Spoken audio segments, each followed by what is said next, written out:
उन्होंने कभी सोचा भी नहीं था कि जिस डिलीवरी बॉय को वे सबसे ज्यादा नीची नजरों से देखते थे, वही असल में इस शानदार होटल का गुप्त मालिक था। बस वांग जिजोंग ने उसे स्वीकार करने से इनकार कर दिया। उसने सोचा, तो क्या हुआ अगर जुनके ने होटल खरीद लिया?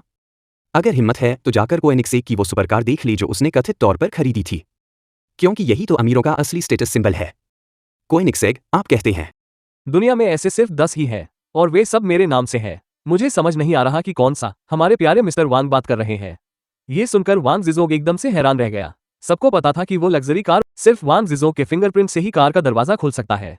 अगर यह कार वाकई जुनके की है तो आइए देखें कि वो दरवाजा खोलने की कोशिश कैसे करता है। हालांकि इस बार जुनकाई पहले जितना सक्षम नहीं था। उसे महारानी की कही बात याद थी। उसके वचन के अनुसार फ्लैशेबिलिटी सिर्फ 12 घंटे ही चल पाएगी और इस समय सिर्फ 2 मिनट बचे थे। सिस्टम की समय सीमा समाप्त होने वाली थी। मुझे जल्दी करना होगा क्योंकि समय खत्म हो रहा था। जुनके को लग और सिस्टम खत्म होने से पहले दरवाजा खोल दिया, लेकिन वांग जिजोग ने उसका हाथ पकड़ लिया, उसे जाने नहीं दिया क्योंकि वो कार उसकी हो ही नहीं सकती थी। वांग जिजोग, तुम क्या कर रहे हो? मेरा विश्वास करो, ये कार सचमुच मेरी है।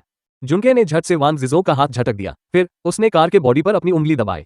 फौरन लग्जरी कार का दरवाजा खुल गया, जिससे साबित हो गया कि कार वाकई उसकी थी। उस पल सब लोग हक्के बक्के रह गए, वांग जिजोग खास तौर पर, क्योंकि यह कार उसके पिता वांग जिलिन की तरफ से तोहफे में मिली थी। क्या ऐसा हो सकता है कि जुनके अपने पिता के किसी और प्रेम प्रसंग से पैदा हुआ नाजायज बेटा हो और इसीलिए उसे कार दी गई? जुनके ने कहा अचानक, बिल्कुल नहीं, मैं तो नहीं हूं, क्योंकि यह कार उसके पिता वांग जिलिन की तरफ से तोहफे में मिली थी। क्या ऐसा हो सकता है कि जुनके अपने पिता के किसी और प्रेम प्रसंग से पैदा हुआ नाजायज बेटा हो और इसीलिए उसे कार दी गई? जुनके ने कहा अचानक, बिल्कुल नहीं, मैं तो नहीं हूं। वांग जिलिन का बेटा? वांग जिलिन मेरा बेटा है? क्या तुम्हारी हिम्मत कैसे हुई धमकाने की? मेरा बेटा, वांग जिलिन का बेटा? मैंने सुना है तुम मेरे पिता बनना चाहते हो। अरे अरे यार, सिस्टम खत्म हो गया है।